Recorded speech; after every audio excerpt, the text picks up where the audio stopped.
Tabe, jumpa lagi dengan saya di Negara Bijaksana, channel yang membahas sebuah persoalan populer di Indonesia secara bijaksana dan dijamin dengan pemikiran terbaru. Ketika kita di Indonesia disibukkan dengan hiruk-pikuk pilkada dan politik dalam negeri yang begitu menyita perhatian kita atau begitu riuh, ada satu kejadian di tingkat dunia yang luput dari perhatian kita, yaitu hubungan persoalan jalur Gaza, persoalan Israel dan Palestina sudah memasuki babak baru, yaitu babak pengadilan. Selama ini cuma babak pertarungan di jalur Gaza antara Israel dan Palestina, lalu berbagai negara ikut nimbrung sebagai pendukung Israel atau pendukung Palestina. Ada yang mengatakan Palestina salah, ada yang mengatakan Palestina benar, ada yang mengatakan Israel salah, ada yang mengatakan Israel benar, ada yang mengatakan itu wilayah tanahnya Israel atau tanah Yahudi, atau ada yang mengatakan di Palestina adalah tanahnya orang Palestina sendiri. Tiba-tiba ada satu pengadilan kriminal atau pengadilan pidana internasional atau International Criminal Court yang berpusat di Den Haag baru-baru ini menggelar sidang pengadilan terdiri dari beberapa hakim yang terdiri dari beberapa negara, yaitu menjatuhkan vonis dengan perintah penangkapan terhadap Benyamin Netanyahu, Perdana Menteri Israel, dan Galan, juga petinggi di Israel, lalu pemimpin Hamas.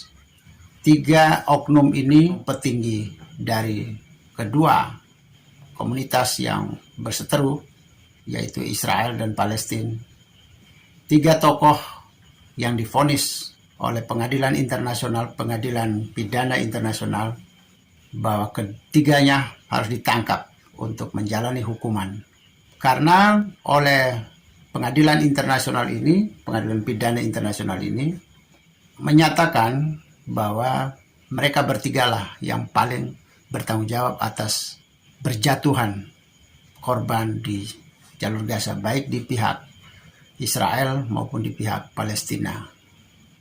Yang diadili di sini adalah kejahatannya, kejahatan kemanusiaan ya. Kebetulan lembaga ini, lembaga pengadilan kriminal atau pengadilan pidana internasional ini atau ICC, disingkat menjadi ICC, itu mereka mengadili HAM, mengadili kejahatan kemanusiaan yang tidak dapat diselesaikan di tingkat negara masing-masing atau tidak diadili atau tidak diurus, tidak diproses. Maka lembaga ini berhak untuk memproses dengan keanggotaannya 125 negara. Perintah penangkapan terhadap 3 tokoh ini menunjukkan bahwa pengadilan telah berdiri di atas netral, di atas sudut netral, tidak memihak ke Israel dan tidak memihak ke Palestina, tetapi dia mengadili kejahatan perang, kejahatan genosida atau apalah, yang penting kejahatan yang membawa korban kemanusiaan di jalur Gaza.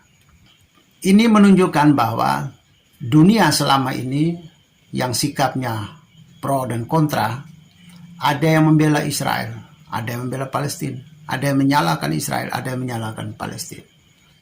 Tetapi di lembaga ini kita saksikan bahwa mereka berada di kedua kelompok ini, mereka berada di tengahnya, tidak memihak ke Israel dan tidak memihak ke Palestina. Ketika mereka berada di pihak, di sudut netral seperti ini, maka terbukalah bahwa yang salah itu bukan Israel dan yang salah itu bukan Palestina saja, tapi kedua-duanya salah. Kedua-duanya telah melakukan kejahatan-kejahatan yang membawa banyak korban di sana. Sikap ini mengajarkan kepada kita, ya, kepada semua negara di dunia, termasuk Indonesia, bahwa sikap netral, sikap ada di sudut netral itu terlalu amat penting. Itu sebuah nilai daripada sikap memihak. Sikap netral itu yang paling penting dalam rangka menciptakan perdamaian, bukan sikap memihak. ICC telah mengajarkan kepada dunia, berbagai negara, bahwa seharusnya kita berada di tengahnya. Kita berada di Israel atau kita berada di Palestina. Tapi kita berada di keduanya. Kita berada di kebenaran, berada di kemanusiaan. Jadi refleksi termasuk kita di Indonesia. Negara Indonesia memihak kepada Palestina dengan menyalahkan Israel sampai kita tidak punya hubungan diplomatik dengan Israel. Itu artinya kita memihak. Jadi kalau di negara bijaksana, posisi negara bijaksana berada di tengahnya, berada di kebenaran. Tidak memihak salah satunya antara Israel dan Palestina, tapi menjalin hubungan dengan baik terhadap kedua-duanya. Persoalan kepemilikan tanah Palestina itu berserah kepada urusan internal antara mereka. Selamat menjadi negara bijaksana. Jika Anda setuju dengan saya, Anda seide dengan saya, berarti kita berada pada satu perjuangan yang sama, yaitu ingin melihat Indonesia menjadi lebih baik, Indonesia menjadi negara yang bijaksana yang kita impikan. Caranya adalah dengan Anda memberi dukungan dan berpartisipasi dalam channel ini. Subscribe di bawah channel ini, bunyikan lonceng di sampingnya untuk menunjukkan Anda berlangganan secara gratis, dan ada pemberitahuan setiap kali saya mengirim edisi baru. Dan jika Anda setuju dengan ide ini, jangan lupa bagikan ke semua relasi Anda. Terima kasih.